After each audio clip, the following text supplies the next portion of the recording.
had long been planning in another theater. The invasion of North Africa by forces which had to be ferried over as much as 3,000 miles of ocean was to be one of the biggest landing operations in the history of warfare. Upon the U.S. Navy, now rebuilt and expanded to greater strength than ever before, fell the responsibility for transporting in safety hundreds of thousands of men and all their equipment, a task accomplished without the loss of a single life.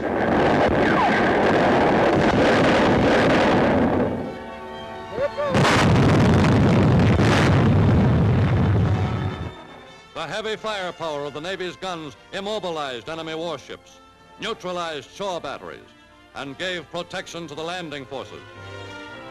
In the war's first big and clean-cut American victory on land, the Navy and the Army had achieved a triumph of joint planning, organization, and execution.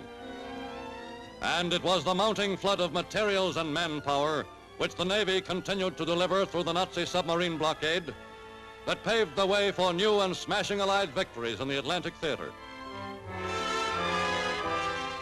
Within a few months, the counterattacking Red Army was to wipe out all of the Nazis' 1942 advances.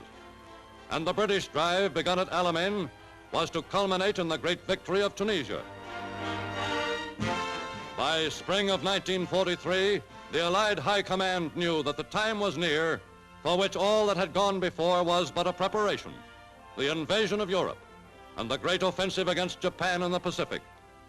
And to back up the invading forces, there now existed a new and ever-growing U.S. Navy, incomparably bigger and more powerful than the old.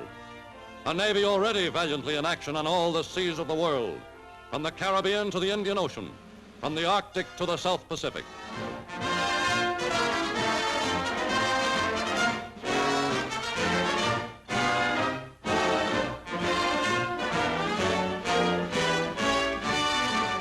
Still coming down the ways of hundreds of American shipyards every day were combat vessels of every type.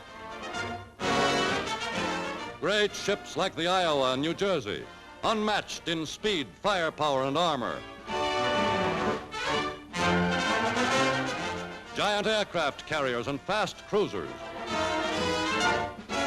Tiny PT boats that so heroically proved their worth off Bataan and Guadalcanal. The American Navy, as in the day of John Paul Jones, had just begun to fight.